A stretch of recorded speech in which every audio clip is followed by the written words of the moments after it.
Exercise 4.1 का question number 3। Question number 3 है if a is equal to 1 2 4 2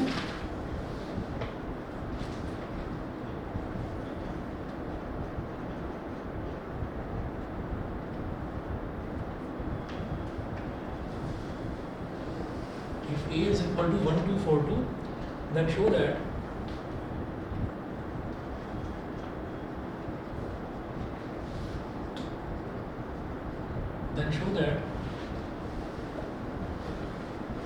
determinant of 2a is equal to 4 into determinant of a। ठीक है, ये करना है। तो इसके लिए क्या करेंगे, जैसे ये मैट्रिक्स दे रखी है a 1 2 4 2 ये मैट्रिक्स दे रखी है, तो पहले क्या करेंगे 2a मैट्रिक्स निकाल लेंगे, मतलब इसमें 2 मल्टीप्लाई कर देंगे। पहले हम क्या करेंगे 2a निकालेंगे। पहले 2a क्या हो जाएगा 2 इंटू 1 2 4 2 ये हो गया। जब 2 से मल्टीप्लाई करेंगे, किसी कांस्टेंट से मल्टीप्लाई करेंगे, डिटरमिनेंट हमेशा स्क्वायर मैट्रिक्स का ही होगा।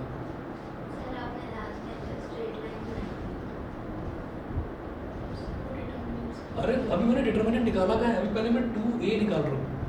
अभी तो मैं पहले 2a निकाल रहा हूँ। 2a निकालने के बाद फिर उसके बाद यहाँ पर ये स्ट्रेट लाइंस बनाऊंगा, है ना। तो अभी तो मैं मैट्रिक्स ही निकाल रहा हूँ। ठीक, तो ये क्या हो जाएगा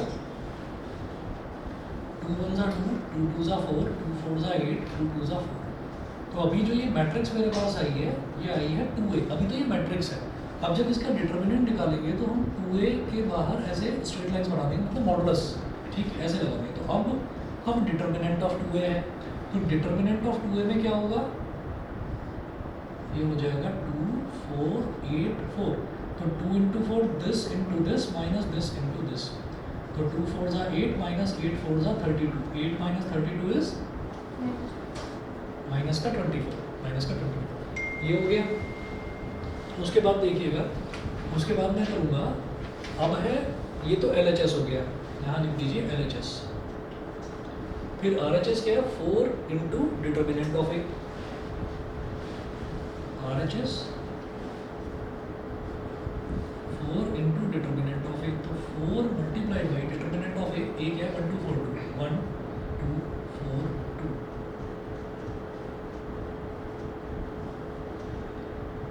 तो 4 ये हो गया। अब 1 into 2 minus 4 into 2, 1 into 2 is 2 4 into 2 is 8। तो ये कितना हो गया 2 minus 8 is minus 6 4 into minus 6 is minus का 24। तो LHS is equal to RHS आ गया। ठीक है, ये हमको करना था। एक में पहले 2a लेने के बाद उसका डिटर्मिनेंट निकालना था, एक में डिटर्मिनेंट a निकालने के बाद उसमें 4 मल्टीप्लाई करना, दोनों इक्वल आते हैं। LHS is equal to RHS। ठीक है, यही करना था। और कहीं कोई डाउट है इसमें फर्स्ट एक्सरसाइज? ठीक है जी। तो उसके बाद जो ये प्रॉपर्टीज ऑफ डिटर्मिनेंट्स वाला ये तो है ही नहीं। एरिया ऑफ ट्राइंगल वाला जो क्वेश्चन है ये मैंने लास्ट टाइम आपको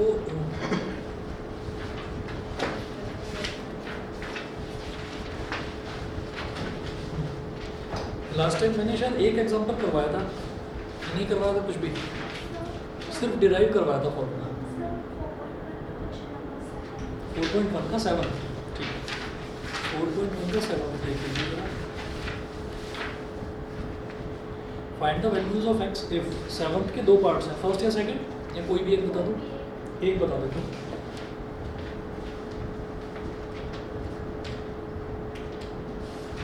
क्वेश्चन नंबर 7 का फर्स्ट पार्ट देखिए। फर्स्ट पार्ट है 2 4 5 1, डिटरमिनेंट दे रखा है 2 4 5 1 is equal to 2 4 5 1 is equal to 2x 4 6x।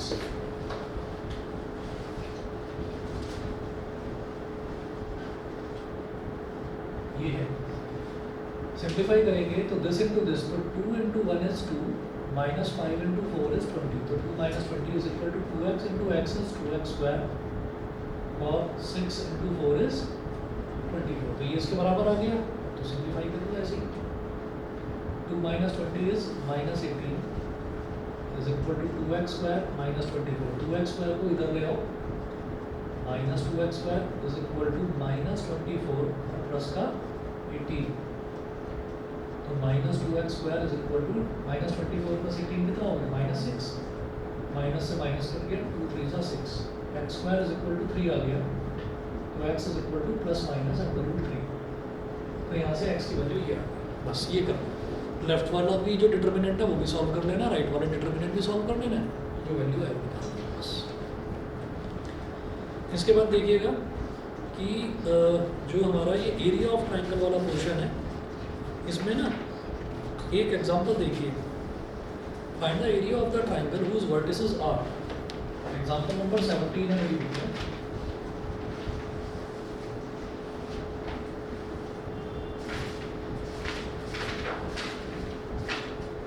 Find the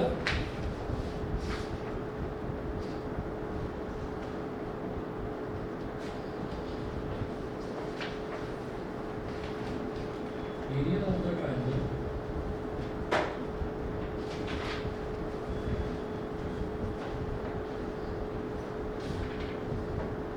find the area of the triangle whose vertices are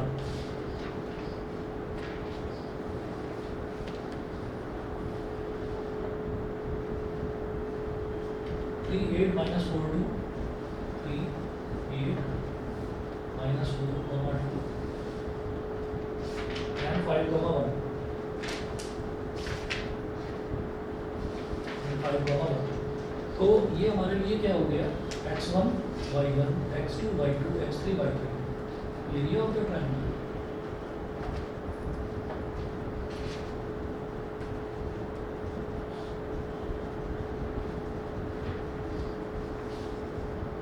area of the triangle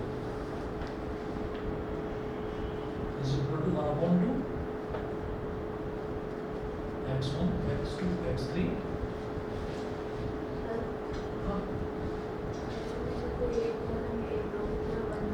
बस किसी एक column को या किसी एक रो को पूरा 1 1 1 क्यों करना है? अच्छा चलो मैं फॉर्मूला लिखूँ, बताता हूँ।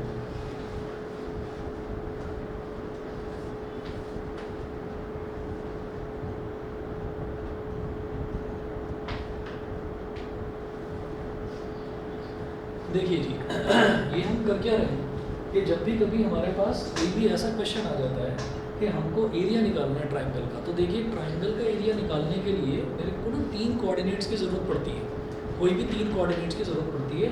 तो वो जो 3 जो कोऑर्डिनेट्स होंगे उनके अंदर भी जो वैल्यूज़ होंगी वो भी मेरे को x y और z की चाहिए वैल्यू, ठीक है। तो हमेशा ये होता है कि ये तो 2 डायमेंशनल प्लेन में हम ट्राइंगल का एरिया निकाल रहे हैं। तो अब ये है कि ये जो डिटर्मिनेंट का जो फॉर्मूला बना है ना, ये बना ही 3 डायमेंशन के लिए है, समझ गए, ये बना ही 3 डायमेंशन के लिए। अब आप ये देखिएगा कि मेरे पास फिर कुछ ऐसा होना चाहिए था x1 y1 z1 ऐसा होना चाहिए, लेकिन मेरे को तो x और y ही दे रखा है, तो z वाली कोई चीज़ मेरे को दे नहीं रखी।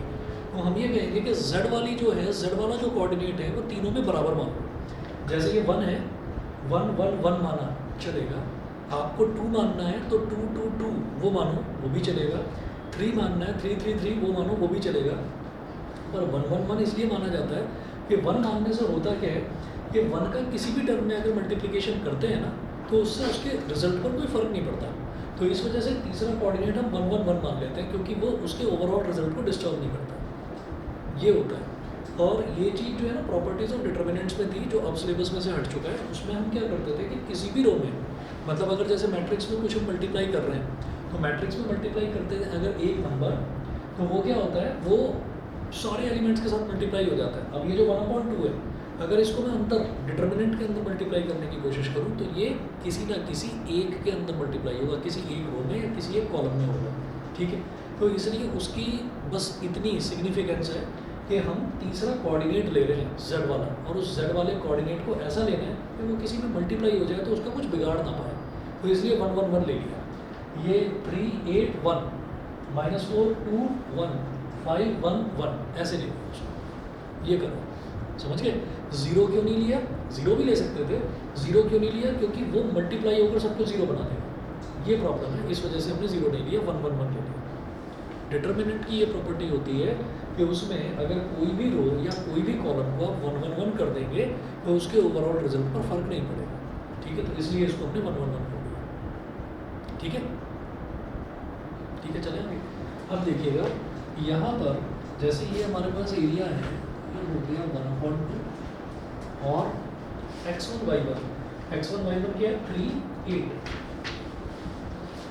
3 8 और नीचे 1, फिर x2 y2 -4 2 और फिर नीचे 1, फिर x3 y3 5 1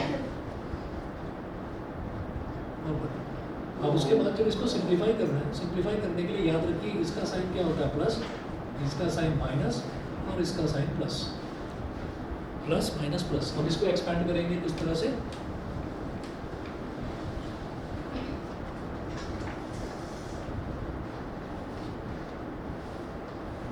(1/2) फिर एक ब्रैकेट लगा लो +3 इंटू ये कॉलम छोड़ दो, ये रो छोड़ दो। ठीक है, मैं सीधा सीधा कर रहा हूँ, या चलो लगाऊँ डिटर्मिनेंट लगा देता हूँ, चलो 2 1 1 1 2 1 1 1, फिर माइनस ऑफ -4 तो ये कॉलम छोड़ दो, ये रो छोड़ दो, तो 8 1 1 1, फिर +5, ये कॉलम छोड़ दो, ये रो छोड़ दो, 8 2 1 1, ब्रैकेट बंद कर दीजिए, 1/2 ये 3 हो गया, 2 1 2 1 1 1, तो 2 - 1 माइनस माइनस प्लस का 4, 8 1 8 1 1 1, 8 - 1 +5, 8 1 1 1 2 2, 8 - 2,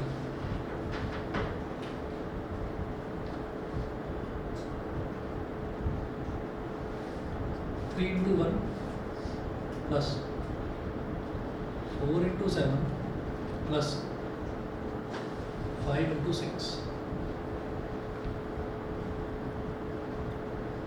3 × 1 is 3, 4 × 7 is 28, 5 × 6 is 30, 30 + 28 कितना हो गया 58, 58 + 3 कितना हो गया 61, तो 61/2 स्क्वायर यूनिट्स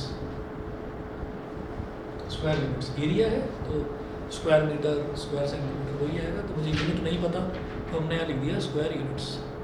इसके बाद अगला देखेंगे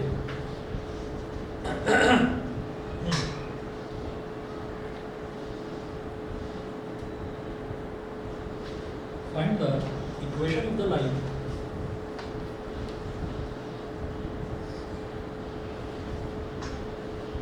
example 18, find the equation of the line joining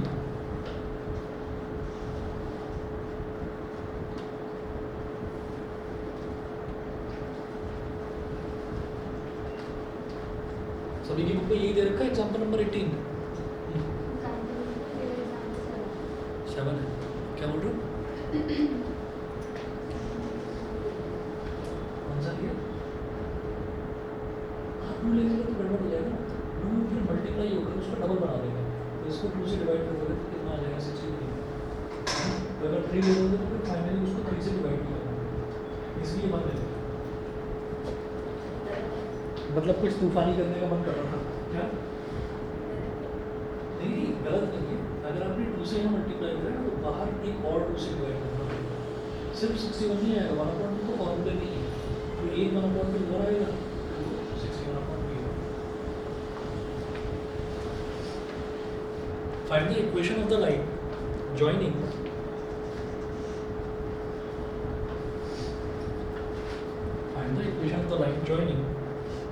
A13 and B00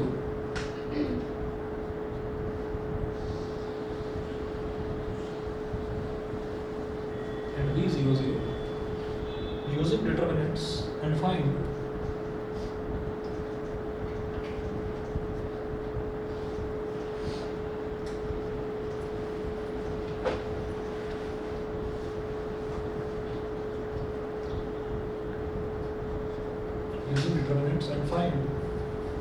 K, comma if B K, 0, if B K, 0 is a point such that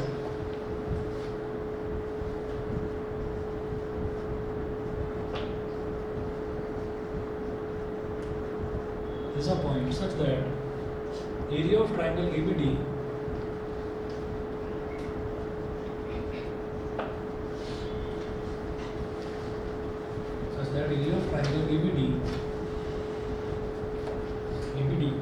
is 3 square units.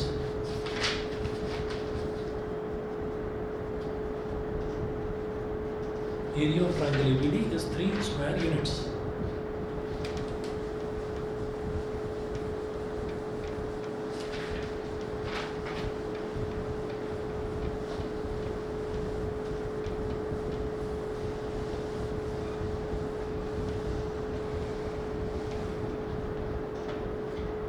ठीक है, तो find the equation of the line joining A13 and B00 using determinants. ठीक, तो मुझे क्या करना है, equation निकालनी है लाइन की A13 and B00 using determinants and find K if D K, 0 is a point such that area of triangle ABD is 3 square units.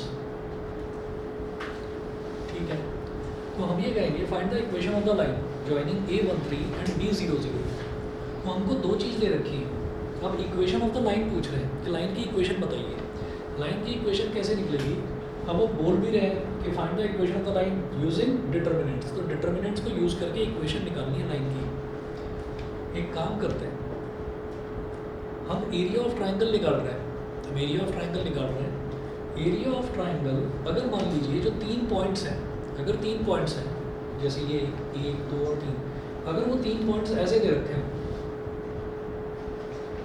A 1,3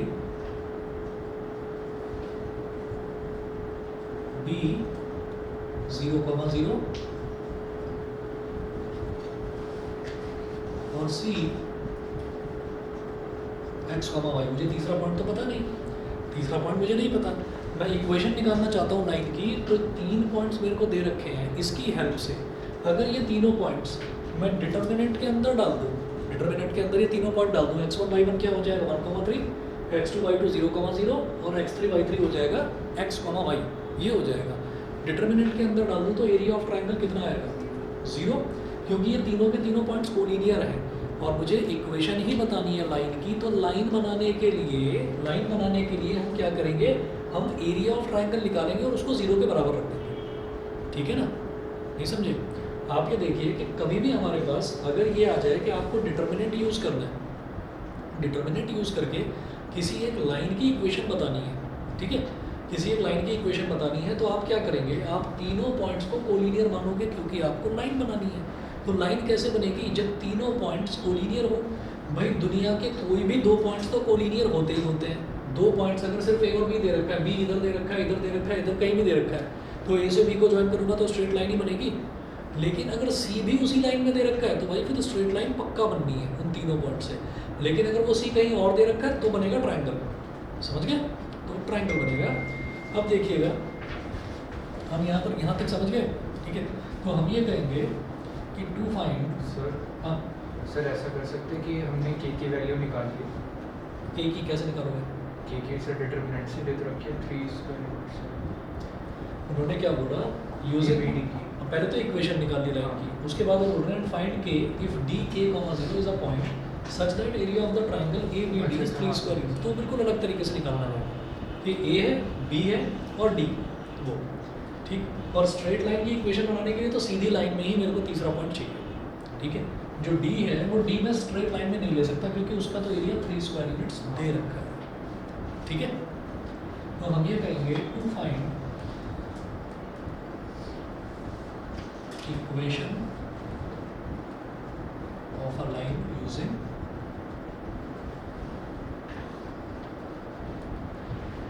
determinants. Let us assume that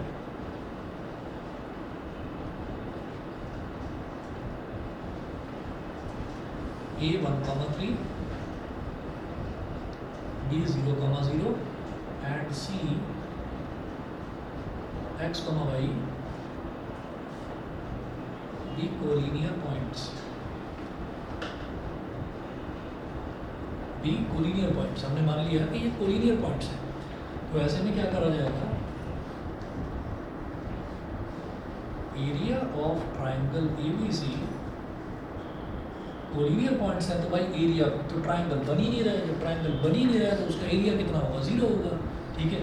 area of triangle ABC is equal to 0, तो half determinant सबसे पहले क्या करेंगे, x1 x2 x3, तो 1 0 x 1 0 x, फिर लिखते हैं दूसरी रो पे y1 y2 y3, तो 3 0 y 3 0 y, और फिर तीसरी रो में क्या लिखते हैं 1 1 1 1 1 1, determinant close is equal to 0। अब ये 2 यहाँ पर डिवाइड में उधर जाकर मल्टीप्लाई में चला जाएगा, 2 इंटू 0 इज 0, ये प्लस का है, ये माइनस का है, ये प्लस का है, तो 1 डिटर्मिनेंट लगाइए, ये कॉलम छोड़ो ये रो छोड़ो, 0 इंटू 0 y 1 1, फिर माइनस 0 कॉलम छोड़ो रो छोड़ो, 3 y 1 1 3 y 1 1, फिर प्लस का x, ये कॉलम छोड़ो ये रो छोड़ो, 3 0 1 1 3 0 1 1 इज इक्वल टू 0। अब देखिएगा ये 1 है तो 0 इंटू 1 इज 0 और 1 इंटू y इज y, तो 0 माइनस y, माइनस ये तो 0 ही हो जाएगा, 0 into anything is 0, plus x 3 into 1 is 3 minus 1 into 0 is 0 is equal to 0, तो माइनस y बचा, minus y into 1 is minus y, और plus 3x is equal to 0, तो आप इसको ऐसे कह सकते हैं 3x minus y is equal to 0, ये उस लाइन की इक्वेशन हो गई, ठीक है। 3x minus y is equal to 0, इन्होंने y is equal to 3x लिखा हुआ है, एक ही बात है, ठीक। इक्वेशन ऑफ द लाइन वही होती है ना, ax plus by plus c is equal to 0, ठीक है। अच्छा जी, उसके बाद में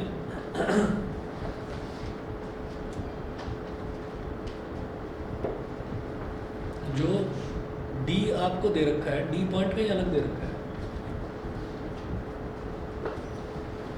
area of triangle ABD is equal to 3 square units.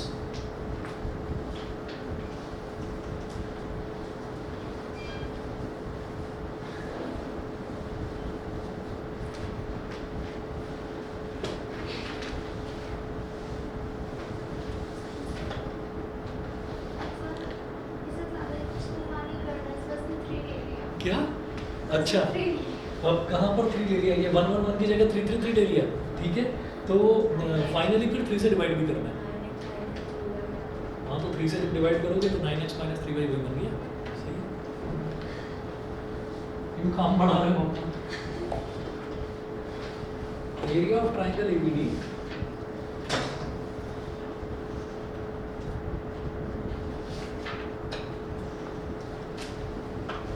Equal to 3 square units.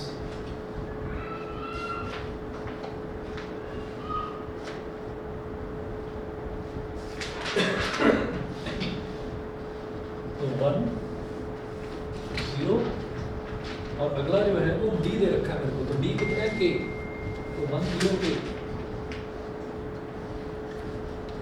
1 0 K, और फिर क्या है y1 y2 y3, तो 3 0 3 0 0 और लास्ट में 1 1 1, और उसकी छुट्टी कब पड़ेगी अनिकेत की, कब आएगा वो?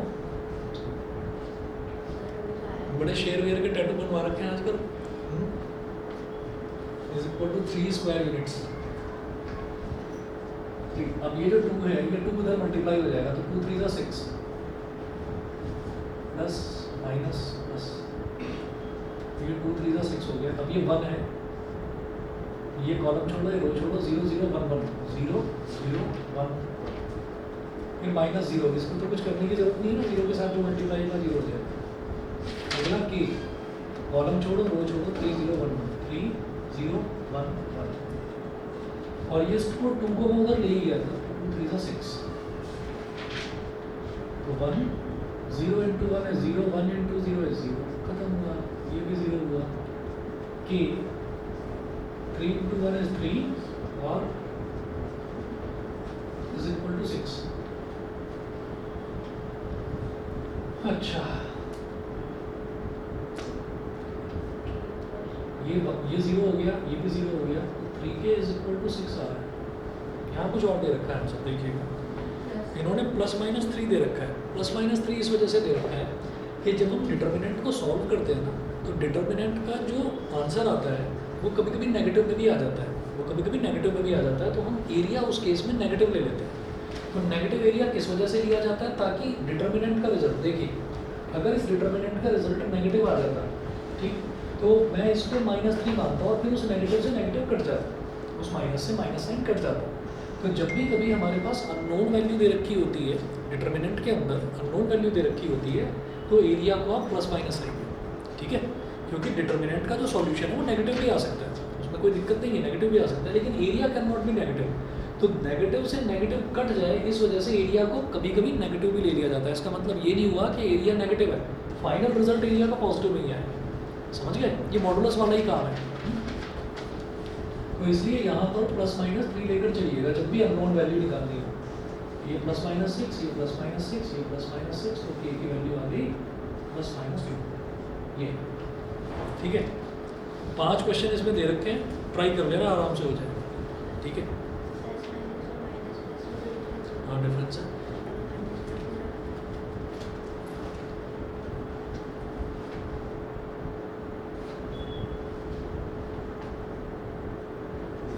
k 10k 001 0k, 1 मिनट रुको तो सही, 10k 300 10k 300 और 112। अच्छा इन्होंने कॉलम का रो लिया है, इनका -3k/2 कैसे आ रहा है, हमारा तो 3k/2 ही आ रहा है। देखना कहीं कुछ गलती करी है क्या हमने सही तो करा है। 0 1 ज़ा 0 1 0 ज़ा 0, ये तो खत्म हो गया, -0 प्लस k, इसको छोड़ो 3 1 ज़ा 3 -0, हमारा तो 3k ही आ रहा है, इनका -3k/2 कहाँ से आ गया। इनका एक्चुअली क्या हुआ, -3k/2 आया है, खैर यहाँ जो रिजल्ट है, रिजल्ट फाइनली माइनस प्लस आ रहा है, वो कैसे आ रहा है उनका देखिए, ये आया था -3k/2 is equal to -3k/2 is equal to +-3। तो अब जब ये माइनस साइन है, इस माइनस को हटाने के लिए हमको क्या करना पड़ेगा, एक्चुअली हम तो ये कहते हैं कि ये माइनस से माइनस कट गया इधर का, या इधर माइनस है तो उधर वो माइनस चला गया। एक्चुअली होता क्या, दोनों तरफ माइनस से मल्टीप्लाई करते हैं, माइनस से मल्टीप्लाई करा, ये माइनस माइनस क्या हो गया +3k/2, और ये जब माइनस प्लस में मल्टीप्लाई होगा तो माइनस बन जाएगा, ये माइनस इस माइनस में मल्टीप्लाई होगा तो प्लस बन जाएगा, ये हो गया। फिर 3 से 3 कट गया, 2 इधर चला गया, तो k इज इक्वल टू -+2, मतलब कि -2 भी हो सकता है, +2 भी हो सकता है, हम कह रहे हैं कि +2 भी हो सकता है, -2 भी हो सकता है, रिजल्ट सेम है, कोई फर्क नहीं पड़ता उससे, ठीक है। वो माइनस प्लस क्यों लिया वो आपको समझ में आ गया होगा शायद, ठीक है। चलिए जी आज इतना कर लीजिए, ये जो एक्सरसाइज है एरिया ऑफ ट्रायंगल की 5 क्वेश्चन है, नई वाली की भी 5 ही है ना, ये निपटा लें। कल का टाइम आप मेरे को बता देना, ठीक है ना, फिर उसी हिसाब से करें। सर हाँ जी, एक चीज़ पूछ लीजिए, अभी आपने बोला कि डिटरमिनेंट k के लिए डिफाइंड है, तो सर अगर नहीं डिटर्मिनेंट का जब हम एरिया निकालते हैं, जब एरिया निकाल रहे हैं डिटर्मिनेंट को यूज़ करके, तो वो 3 डायमेंशनल के लिए होगा, क्योंकि 3x3 की मैट्रिक्स से ही ये बना है, स्क्वायर मैट्रिक्स है। अब ऐसे नहीं है कि 2D के लिए डिफाइन नहीं है, अगर 2x2 का डिटर्मिनेंट होगा तो वो 2D के लिए डिफाइन होगा, लेकिन उसमें एरिया नहीं निकल पाएगा। सर मैं पूछ ही रहा हूँ, अगर 3 के लिए होगा तो सर ये 1 की जगह 0 होना चाहिए, कोऑर्डिनेट्स तो 0 होना चाहिए ना मैं आपको ये बता रहा हूँ कि इसको जब हम सॉल्व करते हैं तो सॉल्व करने में 0 अगर मैं किसी भी कॉलम में ले लूँगा ना, तो प्रॉपर्टी है डिटर्मिनेंट की, तो वो पूरे डिटर्मिनेंट को 0 बना देगी। तो 1 हमने इस वजह से लिया है ताकि जैसे यूनिट वेक्टर होता है ना, तो ये यूनिट वेक्टर वाला है, आपको याद होगा कि वेक्टर्स में ना आपने ऐसे करा था, आई कैप वेक्टर प्रोडक्ट में आई कैप जे कैप के कैप, मैंने बताया था ना कि 12th में करेंगे डिटर्मिनेंट से, तो उसको वेक्टर प्रोडक्ट को ऐसे सॉल्व किया जाता है, आई कैप जे कैप के कैप लगा के, फिर x y और z के कोऑर्डिनेट्स वो लिखे जाते हैं। तो इसी तरीके से अगर मान लीजिए मैं कोई भी कोऑर्डिनेट यहाँ पर 0 ले लूँगा, तो वो क्या होगा, ये आई कैप क्या है, यूनिट वेक्टर है, ठीक, अलॉन्ग एक्स एक्सिस। तो वो जो मैं 1 1 1 ले रहा हूँ, उस 1 1 1 से क्या हो रहा है, उस 1 1 1 से वो यूनिट वेक्टर का एक तरह से मैग्नीट्यूड है। यूनिट वेक्टर क्या फ़ायदा होता है यूनिट वेक्टर का, उसको कहीं भी मल्टीप्लाई कर दो तो वो उसको 1 बना देता है। तो कुल मिलाकर कहानी ये है कि ये 1 1 1 जो है, जब भी हम इसको सॉल्व करेंगे तो ये मल्टीप्लिकेशन में आएगा, मल्टीप्लिकेशन में ये ओवरऑल डिटर्मिनेंट की वैल्यू पर असर नहीं डालेगा। 0 डाल दिया तो वो पूरे को 0 बना देगा, तो मैं फिर एरिया निकाल नहीं सकता, मेरा रिजल्ट ही 0 आता रहेगा, ये ऐसा होता है इसमें। ठीक है ना? Yes. बस इतना समझिए और कोई ज़रूरत नहीं। तो वेक्टर्स की वजह से हो रहा है। उसकी वजह से ही है क्योंकि कोऑर्डिनेट्स हम 0 0 लेंगे तो पूरे को 0 बना देंगे, ये है चक्कर बस। ठीक है ना? चलिए जी, okay, good evening. Thank you sir.